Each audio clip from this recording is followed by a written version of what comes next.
On a stormy Sunday morning, the grand hall of Grace Temple Ministries was packed with an expectant crowd.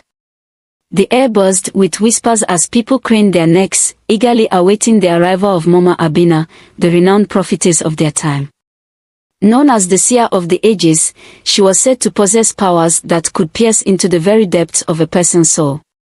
Some claimed she conversed directly with the heavens, while others swore she had the power to change destinies. But today, a strange unease lingered in the air. A sudden scream broke the murmurs. Akua, one of Mama Abina's trusted aides, stumbled to the front, her eyes wide and her voice trembling. And quote, "She has done it again. Mama has healed another soul," and quote, the congregation erupted in cheers. But amidst the commotion stood Efua, a quiet young woman who had been attending the church for months. Something didn't sit right with her. She had seen the supposed crippled man now walking miraculously, just days ago in the market, perfectly healthy. Doubt clawed at Efua's heart, but who would believe her? Mama Abina was untouchable, a figure of reverence, and her loyal followers would go to any lengths to defend her. Years ago, Mama Abina was just a simple girl named Ajoa, born to a humble, God-fearing family in a quiet village. Her parents raised her to be devout, honest, and kind. She was the pride of the church, leading Sunday school, organizing prayer meetings, and singing in the choir. Everyone believed she was destined for greatness. But no one could have foreseen the dark path she would take. Ajoa struggled for years to build her ministry. Frustrated by slow progress, she attended a grand conference for pastors, where she met Pastor Kwame, a man of great influence but questionable morals. One night, he took her aside and whispered, "You want power? True influence? Then you must be willing to sacrifice." He spoke of a ceremony that required an offering, one that would cost her dearly. At first, Ajoa hesitated, but her desperation for success clouded her judgment. Driven by ambition, she agreed. That night, she participated in a ritual that forever changed her life. As chants filled the air, Ajoa made an offering, her chance to ever bear children. When the ritual ended, a dark energy enveloped her, and she felt a surge of power. She returned home as someone new, someone dangerous. Soon, her fortunes turned. Crowds flocked to her services, drawn by her uncanny revelations and supposed miracles. Her fame spread across the land, and her name, Mama Abina, became synonymous with divine power. But behind her rise lay a chilling secret. Mama Abina was no ordinary woman. Beneath her human exterior lay a sinister truth. She was a hybrid of human and serpent, bound by a covenant with an underwater kingdom. Every midnight, she would shed her human form, her skin transforming into dark scales as she slipped silently into the river behind her mansion.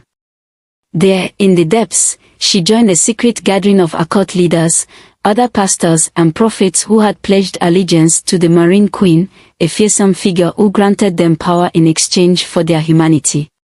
With each midnight visit, Mama Abina's influence grew. She introduced strange practices to her church, such as the mirror of life. Congregants were given small mirrors and told to speak to them each morning for healing and guidance. Unknown to them, these mirrors were tools of surveillance, connected to the marine world. Through them, Mama Abina spied on their lives, exploiting their fears and secrets. One fateful Sunday, Mama Abina called a young man named Kofi to the front. "The Lord has revealed to me that your life battery is dangerously low," she announced, her voice grave. Kofi, a recent graduate, froze in confusion. "Your life is at risk," she continued. "But fear not, for there is a way to renew it. A sacrifice must be made." Kofi's heart pounded in his chest as murmurs rippled through the congregation. The term life battery sounded strange and unfamiliar, but Mama Abina's piercing gaze left no room for doubt. "What kind of sacrifice, Mama?" Kofi asked hesitantly, his voice trembling. Mama Abina placed a comforting hand on his shoulder, her expression softening into one of feigned empathy. "A cow, my son," she replied solemnly. "A strong, unblemished cow symbolizes life and renewal. But if obtaining a cow is too difficult, you can offer the equivalent in cash as a seed of faith. The Lord understands your limitations." End quote. Kofi swallowed hard, glancing back at his mother, who sat in the pews clutching her purse and nodding urgently. "Do it, Kofi," she whispered loudly enough for a few people nearby to hear. "This is your chance to save your life." Reluctantly, Kofi reached into his pocket, pulling out his wallet with shaky hands. I don't have much, Mama. But I give all I can." End quote. Mama Abina smiled warmly, her eyes glinting with satisfaction. "Bless you, my son. The Lord sees your obedience, and your sacrifice will not go unrewarded." She took the envelope Kofi handed her, holding it up for the congregation to see. The crowd erupted in cheers and hallelujahs, praising God for Kofi's act of faith. But as Kofi returned to his seat, a seed of doubt began to grow in his heart. Why did saving his life feel like a business transaction? What Kofi did not know was that Mama Abina had no intention of purchasing a cow or offering any sacrifice. That money would be redirected into her personal account, funding the luxurious mansion she was building on the outskirts of town. In the following weeks, Kofi began to notice no changes in his life. The fear that had driven him to make the sacrifice began to fade, replaced by a growing unease. He started questioning everything he had believed about Mama Abina's supposed divine powers. Meanwhile, others in the congregation whispered about similar experiences. Sacrifices were made, promises were given, but nothing seemed to change. The more Kofi thought about it, the more he realized that something was deeply wrong.